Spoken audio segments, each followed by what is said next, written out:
మీరు ఈ వీడియో చూసే సమయానికి నాకు తెలిసి ఇండియా పాకిస్తాన్ మ్యాచ్ స్టార్ట్ అయి ఉంటుంది. సో 7 గంటలకు లైవ్ స్ట్రీమింగ్ రాబోతూ ఉంది.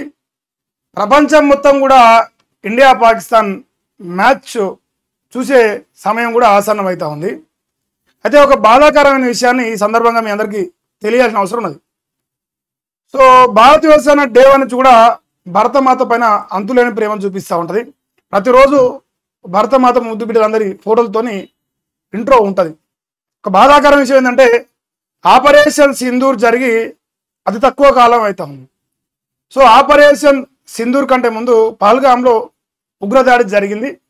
దానికి నరేంద్ర మోదీ గారు మన దేశ ప్రజలందరినీ అంటారుగా గర్వంగా చూపించలేక ఆపరేషన్ సింధూర్ చేసి అక్కడ దాడి చేయడం జరిగింది. అది కొద్ది కాలం తర్వాతనే పహల్గామ్ ఉగ్రదాడి జరిగిన కొన్ని రోజులకే ఇలా ఇండియా పాకిస్తాన్ మ్యాచ్ రావడం జరిగింది. అయితే దుబాయ్లో ఈరోజు ఇంటర్నేషనల్ స్టేడియంలో 7 గంటలకు ఆ లైవ్ రాబోతాం. దేశం మొత్తం కూడా పెద్ద ఎత్తున ఆందోళనలు వెల్లువెత్తా ఉన్నాయి. ఈ మ్యాచ్ని బైకాట్ చేయాలి. అదేవిధంగా నరేంద్ర మోదీ గారి భారత సర్కారు మరి ఈ మ్యాచ్ని ఆపేయండి అని చెప్పే ధైర్యం లేదని చెప్పేసి కూడా కొందరు మాట్లాడుతారు. ప్రధానంగా అసదుద్దీన్ ఓవైసీ కూడా ఇలా రియాక్ట్ అవుతా ఉండు. ఎందుకంటే నేను అనుకుంటా ఉన్నా, ఫస్ట్ టైం మాట్లాడుతూ ఉన్నా, ఆపరేషన్ సింధూర్ విషయంలో పహల్గామ్లో జరిగిన ఉగ్రదాడి తర్వాత బేషరతుగా ఈ దేశంలో భారతీయ జనతా పార్టీకి రాజకీయాలకు అతీతంగా సిద్ధాంతాలకు అతీతంగా సపోర్ట్ చేసిన వ్యక్తి అసదుద్దీన్ ఓవైసీ. సో మరొక ఏ అంశంలో మాట్లాడి చేసినా సపోర్ట్ చేయకపోతున్నాం.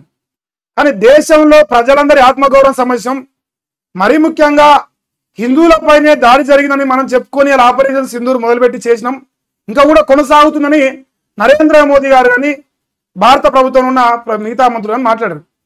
ఆపరేషన్ సింధూర్ కొనసాగింది అని చెప్పే మీరు ఆపరేషన్ సింధూర్ ఆగిపోయిందా అనే భయం కూడా ఇలా ఈరోజు ఉత్పన్నమవుతా ఉంది.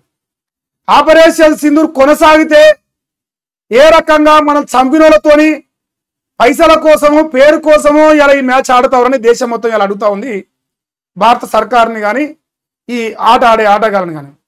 ఎందుకంటే మనం చంపినోడికి చేతు కత్తిచ్చినట్టుగా ఎవడైతే మనం చంపడానికి వచ్చిండో వాని చేతికి కత్తిచ్చినట్టుగా ఇలా ఈ దేశంలో 140 కోట్ల మంది ప్రజలు ఇలా మ్యాచ్ చూడడానికి ఇదవుతారు.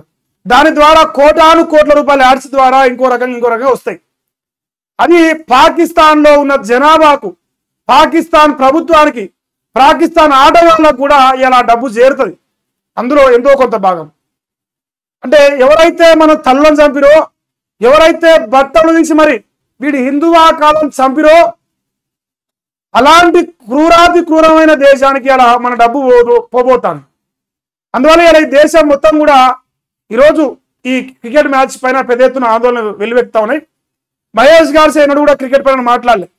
కానీ నా దేశానికి అగౌరవం పాలవుతా ఉన్నప్పుడు ఖచ్చితంగా దాని గురించి నేర్చుకోవడం మళ్ళీ డిసైడ్. అదే బీసీసీఐకి భారత సర్కారు చెప్పే ధైర్యం లేదా? మరి డబ్బుల కంటే మనిషి ప్రాణం విలువైంది కాదా? ప్రాణాలు పోయినాయి కదా. దేశం మొత్తం కూడా నరేంద్ర మోదీ గారి వెంట నిలబడ్డది కదా. ఆపరేషన్ సింధూర్ చేస్తే రాజకీయాలకు అతీతంగా రాజకీయ పరువు నిలబడ్డాయి కదా. ఈ దేశానికి అవసరం లేదని చెప్తా ఉన్నాం కదా దేశ ప్రజలుగా. అది 1,00,000 కోట్లు రాని మాకు అవసరం లేదని చెప్తా ఉన్నాం కదా.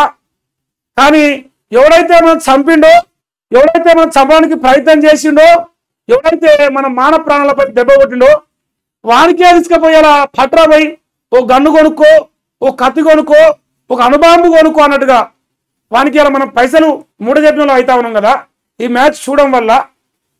మరి అసదుద్దీన్ ఓవైసీ ప్రతి విషయంలో వ్యతిరేకిస్తాడు. వాస్తవానికి మనందరూ తెలుసు.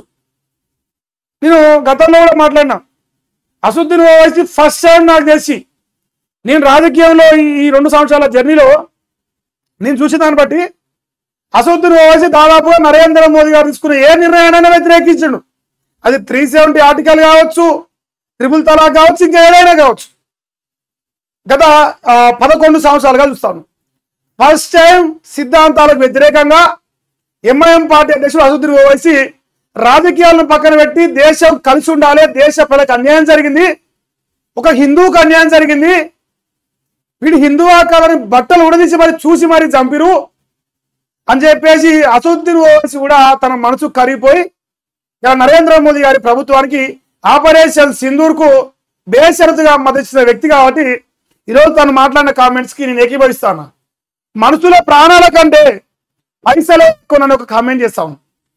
మరి ఈరోజు పైసలే కదా వచ్చేది పెద్దగా. ఆ మ్యాచ్ ఆడితే గెలిచేది మనమే, అది ప్రపంచం మొత్తం కూడా తెలుసు, ఇంకా దాని ఓపెన్ సీక్రెట్ అది. కానీ మన దేశ ప్రతిష్టకు మన దేశ గౌరవానికి సంబంధించిన మన ఆడబిడ్డల బొట్టు కావాలని చెప్పేసి ఆపరేషన్ సింధూర్ను మనం తీసుకున్నాము. అలాంటి క్రూరమైన దేశంతో, అలాంటి దుర్మార్గమైన దేశంతో, ఉగ్రవాదులు పెంచి పోషించే దేశమని ప్రపంచం మొత్తం నరేంద్ర మోదీ గారు తిరిగి ప్రచారం చేసి వచ్చి ఇలా ఎవడైతే కాటేసిండో వానికే పాలు పోస్తానట్టుగా, ఎవడైతే చంపిండో వానికే పైసలు ఇచ్చి కత్తి కొనమని చెప్తానట్టుగా ఇలా ఈ మ్యాచ్ ఉండబోతా ఉంది. ఈ మ్యాచ్ ని ఈ దేశ ప్రజలందరూ కూడా వ్యతిరేకిస్తారు. ప్రపంచంలో ఏ బతికే భారతీయుడైనా సరే ఇలా మ్యాచ్ చూస్తే ఆ చూసిన డబ్బు పాకిస్తాన్కి పోతే ఆ డబ్బుతో నీకో 4 అణ్వాయుధాలు కొంటారా, 4 బాంబులు కొంటారా, 4 గన్నులు కొంటారా, చివరికి మళ్ళీ వచ్చి ఏదైతే ఈరోజు మనం పైసలు సబ్స్క్రిప్షన్ రూపంలో పే చేస్తామో ఆ పైసలు ఇలా పాకిస్తాన్ చేతికి పోతే రేపు మన పైకి మనమే బాంబులు వేల్పించుకోవడానికి ఈ డబ్బు పోయే ప్రమాదం అని చెప్పేసి మాట్లాడదలుచుకున్నా. 100% మాట్లాడే అర్హత నాకున్నది. ఆ రోజు ఆపరేషన్ సింధూర్ పైన మాట్లాడినాం మేము. మరీ ముఖ్యంగా మరి భారతీయ జనతా పార్టీ ఆపే స్థాయిలో ఉంది. మిగతా వాళ్ళు ఇప్పుడు బీజేపీ కాకుండా బీఆర్ఎస్, కాంగ్రెస్, ఆమ్ ఆద్మీ పార్టీ ఇంకో ఉంటే వాళ్ళని అడుగుతుంది. రాజకీయాలకు సంబంధం లేదు. ఈ సందర్భంగా చెప్తా ఉన్నా, రాజకీయాలతో సంబంధం లేకుండా ఈ దేశంలో 100 కోట్ల మంది హిందువుల ఆత్మగౌరవాన్ని కాపాడడం కోసం ఈ మ్యాచ్ ఎందుకు రద్దు చేయలేదు, ఎందుకు రద్దు చేయరని చెప్పేసి ఇలా ఈ సందర్భంగా నేను అడగదలుచుకున్నా. అయితే బీజేపీ ఆపడానికి ఇంకేం అడ్డు వస్తాం. ఇలా నాకు తెలిసి బీసీసీఐకి అమిత్ షా గారు కుమారుడే ఉన్నాడు, ఆయన టాప్ మోస్ట్ ప్లేస్లో ఉండదు. తలుచుకుంటే ఆపవచ్చు, కానీ డబ్బులే కదా మనకు కావాల్సింది. ఈ దేశంలో డబ్బులు లేనోళ్ళు ఎక్కడ, లక్షల కోట్లు 50 లక్షల కోట్ల బడ్జెట్ పెట్టినాం. ఈ ఒక్కరోజు ఈ మ్యాచ్ వచ్చే డబ్బే మనకి ఇంపార్టెంటా, 100 కోట్ల మంది ఆత్మగౌరవం ఇంపార్టెంటా? సో ఈ సందర్భంగా ఈ అంశాన్ని ఆలోచించాల్సి ఉంది. మరి మీరు ఈ వీడియో చూసే సమయానికి నాకు తెలిసి మ్యాచ్ స్టార్ట్ అయి ఉంటుంది. కుదిరితే నేను ఒక చిన్న రిక్వెస్ట్ చేస్తాను, దయచేసి మీరు భారతీయులుగా నాకు నచ్చకపోయినా నేను చూడకపోయినా మీకు ఫస్ట్ టైం రిక్వెస్ట్ చేస్తాను, ఈ ఒక్కరోజు ఈ మ్యాచ్ని మీరు బైకాట్ చేయాలని బేషరతుగా కోరుతాను, స్వచ్ఛందంగా బైకాట్ చేయాలని కోరుతాను. ఇంతకంటే పెద్ద పెద్ద మ్యాచ్లు మనం చూద్దాం, కానీ ఈ మ్యాచ్ని స్వచ్ఛందంగా ఎంటైర్ హిందువులందరూ 100 కోట్ల మంది హిందువులు ఈరోజు మ్యాచ్ని బైకాట్ చేయాలని కోరుతాను. కానీ మీరు బైకాట్ చేస్తారా లేదని మీ మనశ్శాంతికి, మీ ఆత్మకు తెలియజేసుకోండి. ఎందుకంటే ఇలా నాకు తెలిసి ఇప్పుడు లైవ్ స్టార్ట్ అయ్యే సమయానికి 40-50 కోట్లు చూస్తా ఉంటారు. ఒక్కొక్కరి పేరు మీద రూపాయి అయినా ఒక 50 బాంబులు కొని వాడు 50 బాంబులు ఎత్తాడు.